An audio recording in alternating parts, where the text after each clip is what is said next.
Hope you're having a great day. Well, this is one question that I get asked frequently because a lot of people who follow me know that I travel a lot. I do almost one flight a week, sometimes two, and a lot of international travel. I live in India, that's my base, but I travel a lot to New York and other countries as well. So some flights could be 15 to 16 hours. And the question that I get, which is a very genuine question, is how do I maintain my routine, my health and lifestyle while I travel? So I thought I'd put this into a video and see what we can learn from one another. So when my travels started to get a lot and more frequent, I did compromise my lifestyle and health because I didn't know how to manage it. And you would always think that, okay, it's just one trip, enjoy yourself, come back and get back on track. And that's okay. If you don't travel too much and you're traveling, once in 3 months or 5 months or 6 months, enjoy yourself, enjoy the food in the new place that you're at and come back and get back on track. But what happens when you're traveling frequently? That's when you need to understand you got to maintain the fundamentals. So here's what I do. This is my story. My story doesn't have to become your story. I can learn from you. You can learn from me. And a lot that I have done to change my lifestyle when I travel, I've learned from a lot of other people, like my clients who are jet set business people who travel all the time, sometimes 4 flights a week. So I've learned a little from them and I've put it together into something that works for me. So there are 4 fundamentals that we need to maintain, whether we're at our base or whether we're traveling. What are those 4 fundamentals? Nutrition, exercise and movement, our sleep, and our emotional wellness. The fundamentals don't change. The fundamentals may change in terms of time. Maybe I don't have time for a 1-hour workout, but I can still do 30 minutes. I may not have time for 45 minutes of meditation, but I have time for 10 minutes. You see, the fundamentals should never have to change.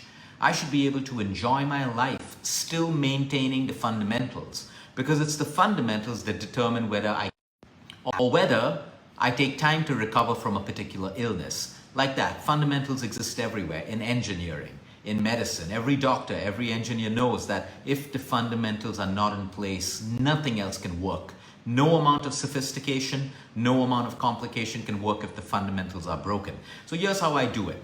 So if I have long flights to the US, and usually they're 2 to 3 days, number one, I like to think that I have control and like to exercise control over my flight timings if I can, and the kind of flights I want to take. A lot of people say that, hey Luke, why don't you take a direct flight? It's 15 hours, but you don't have to change flights. Now, I like to do it differently. Yes, time is money, but time is also health, and time is also life. So while yes, I prefer to take a connecting flight because I can get down, walk around, move around before boarding my next flight, I may lose 3 to 4 hours, but that 3 to 4 hours is important for my health. So rather than doing a 15-hour long flight, I like to take a break, land in one particular place, walk around the airport, get my movement, my steps, a change, air changes, everything, get on that flight and reach my destination. Now that works for me. I may lose 3 to 4 hours, but that 3 to 4 hours is important for me because it maintains my health. So that's my choice. Now the second thing that we do is the timings of flight. When I started off in my career, I used to look for the cheapest tickets, and the cheapest tickets are usually the worst hours to travel. It means you got to compromise your night sleep or early morning flights and all of that stuff. But as I started to do a little bit better for myself, I realized that I can save money, or if my health is more important, pay that extra money for a ticket that allows me to get my night's sleep, because my sleep is important. I would land tired and I couldn't be my best with my patients. So I figured that, okay, sometimes you got to spend money on the things that you value. And for me, the value was my sleep. So I started to buy better tickets, which were probably a little bit more expensive, but it allowed me to sleep at night. So that's another choice that you have. Airports. I love airports for one reason. Whether I travel economy, whether I travel business, or whether I travel first, you still need to be at the airport 2 hours before your flight. That gives me about 30 to 40 minutes to check in, and I get an hour to walk at the airport. That gives me roughly 7,500 to 8,000 steps.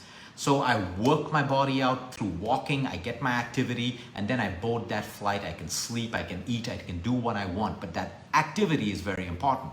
Now, it may seem boring for you to walk at the airport, but that's where I plan most of my calls. So I talk to my mom, I talk to my dad, I talk to my patients, I talk to my family, and time just passes when you're on a phone call and you are walking. So I try to get most of my steps, and that's how I keep my activity going. Now, you're staying in a hotel, obviously. You don't have control over your food. You can't follow a diet plan, nutrition, but you still have a menu where you can make a better choice, period. So whether it's a breakfast menu, it's the buffet, there is always something that you can choose that is healthy for you from the menu.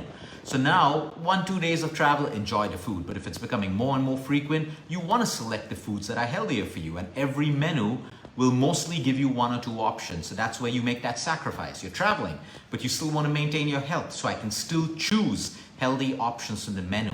I can still choose to eat an early dinner, especially if you're jet lagged. What I found works for me, the earlier dinner I have and the more gap I keep of, between my dinner time and my bedtime, the deeper I can sleep. That works even if you're not traveling.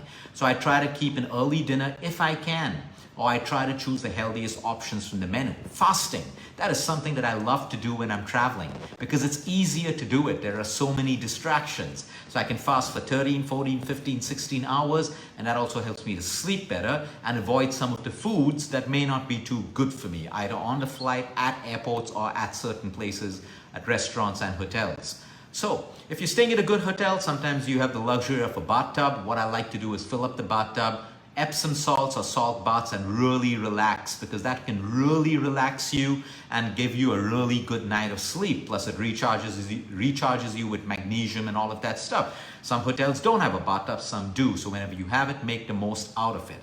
Now, just because you're traveling doesn't mean you can't make time for your emotional wellness. You can still make time to meditate in the morning, on a flight, at the airport once you finished your walking, before you sleep. Nothing changes. So you see, our perception is that travel is going to uproot our life completely, but it really doesn't do that completely. Most of it, even 80% of your life is disrupted because of travel. You still have 20% of your life where you can still do that 30-minute walk. You can make the right choices of menus. You can make time for your sleep, and you can make time for meditation, reflection, or visualization. If I'm jet lagged, I usually use melatonin to help me for the first 3 to 4 days. I use a 3 mg or a 5 mg. If it's a US flight with 15 hours, I use a 10 mg. And the moment my sleep cycle's back in place, I'm absolutely fine. The point is priority. How much do you put value on your health even while you're traveling? Like I said, it's 2, 3, 4 days, once in a way. Enjoy your travel. Come back and get on track. But if it's frequent, you need to understand that your body functions are not stopping for you. They're still working every second of the day and night while you're traveling. So you got to keep the fundamentals in place. You may not get it 100%. Even if you get it 20% or 30%, it's better than not doing anything. So these are some of the things that I do if I'm in cities where I can walk. I take walks. That way you can sightsee, you can see new things, but the idea is keep yourself active. Okay, don't go all out with the food. Control your portions. You can still eat outside, but you can still control your portions and make sure that you do not overeat. So these are all the little things that you can do when you travel, and if you are a frequent traveler. Finally, it's a choice. It's where you put your value. It's where you put your priority, and then it is discipline, action, and consistency. Have a great weekend, everyone. Until next time, eat smart, move more, sleep right, breathe deep, and remember, you care is all about you.